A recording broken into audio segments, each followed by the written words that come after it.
I'm interested in the figure of now, is she a saint? Is she a canonized saint, She Matrona? is. Okay. And up until like last year, she didn't even have a Wikipedia page. And Oh, so my dissertation's about her because we have a lot of sources on her life. St. Romanos wrote a hymn about her.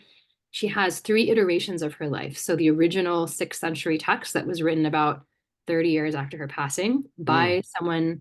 So she had a women's monastic community that was adjacent next door to a male monastic community of her spiritual father.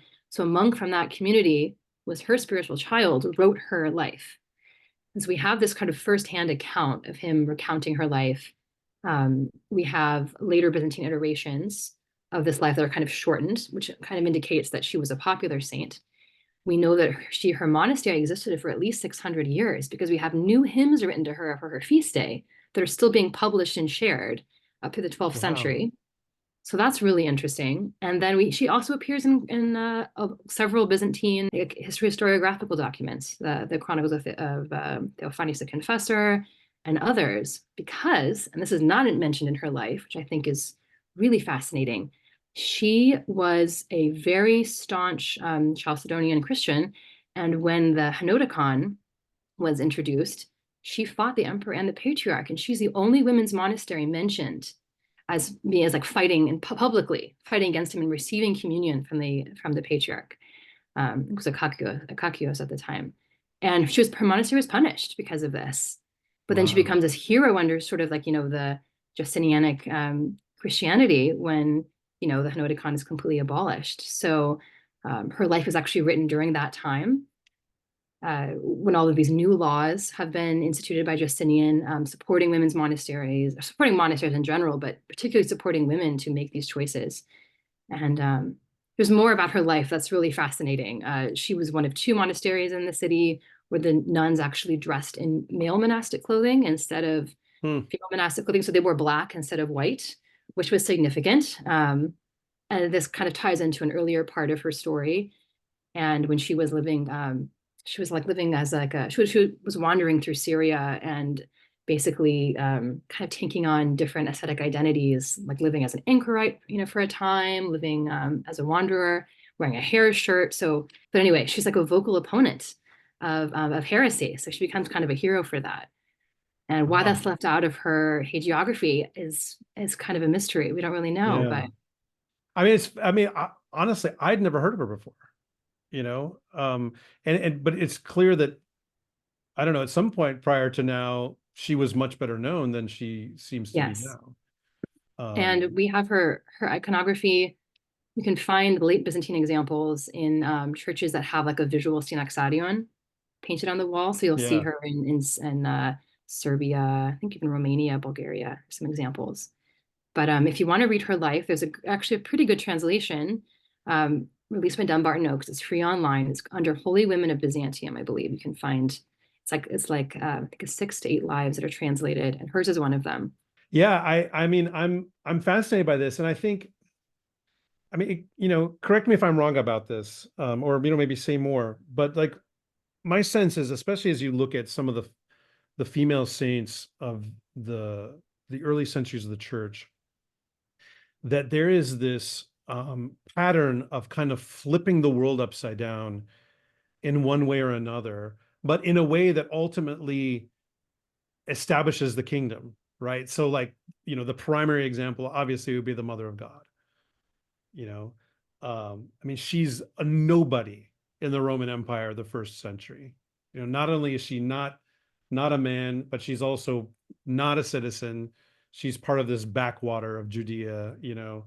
Um, and then you get, these saints like Mary of Egypt as well, who again, like just completely flips the script about Right. what it is that a woman is, and so forth. And you see it, you see it in the life, Saint Zosimus, who just reveres her, like even when he sees her, he's venerating her as a saint in the flesh. And it was interesting to me, you mentioned these two details that really stuck out to me about Saint Matrona, which is that she had, not only is that she had a male spiritual child, but that he was a monk at the monastery next door, which that subverts all kinds of expectations, I think, that at least modern Orthodox people have, where you might think, okay, there are female spiritual mothers, but that's just kind of like if you don't have access to a spiritual father, or if you're a woman, then you can have a spiritual mother, that kind of thing. Like there's a sense of like, well, they're kind of stand-ins, but here's a man who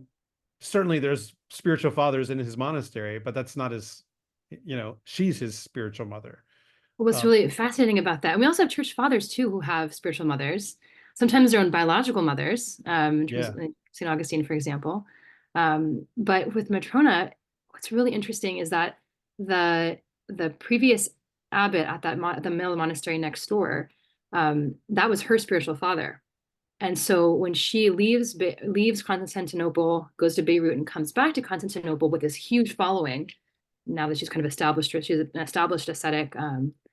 He welcomes her back and hands her these male monastic robes for her community, and Mm. basically is like, we're going to be not a double monastery, because you have to be careful here, but that they will be kind of related, and that he is the one who blesses her to tonsure her nuns and to be able to kind of continue on in his tradition.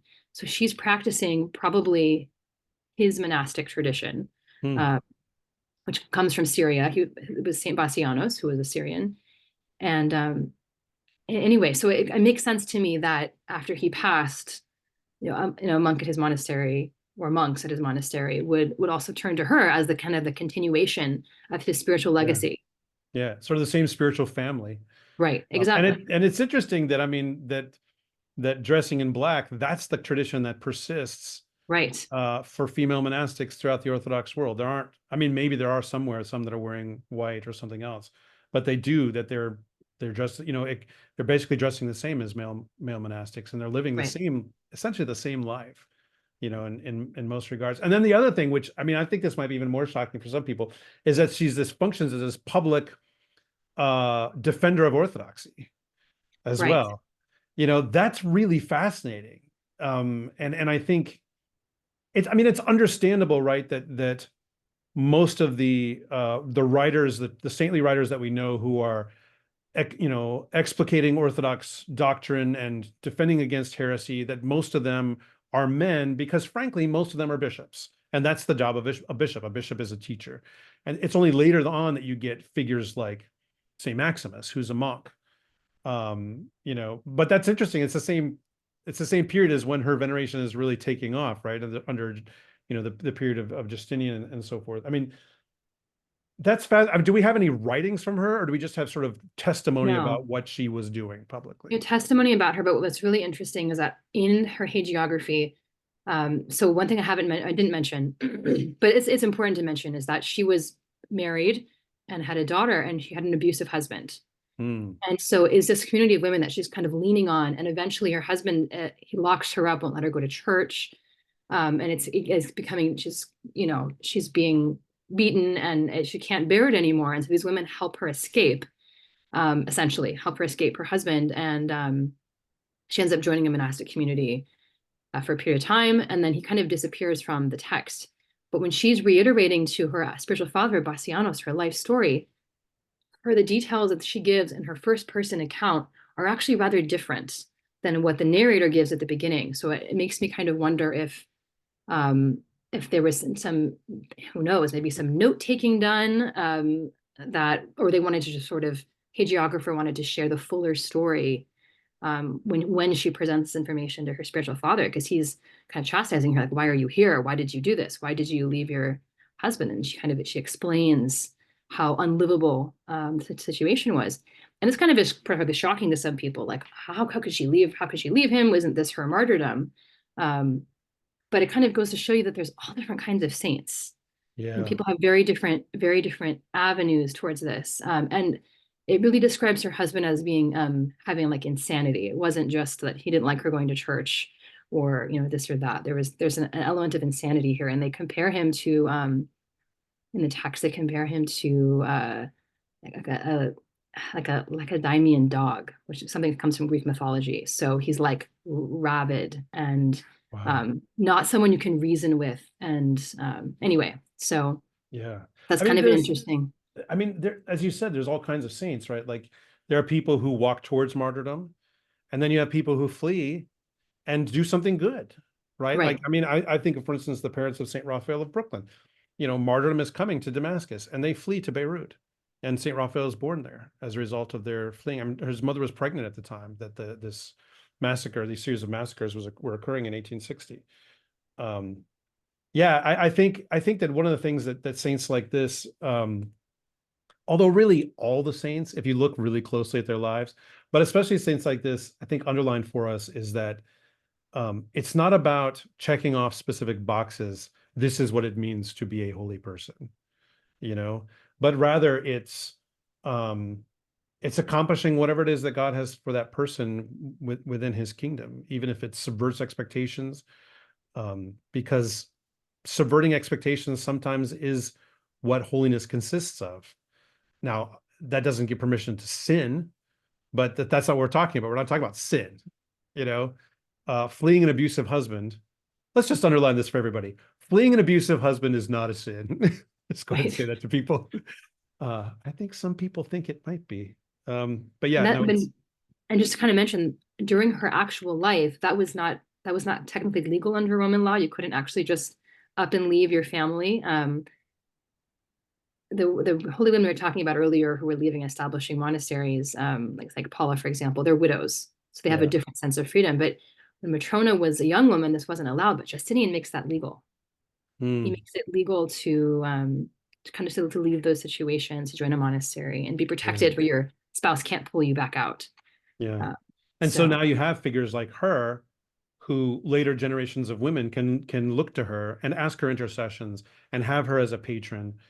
Right, she paved the way, and then we have the end result in law. It's very interesting. Yeah.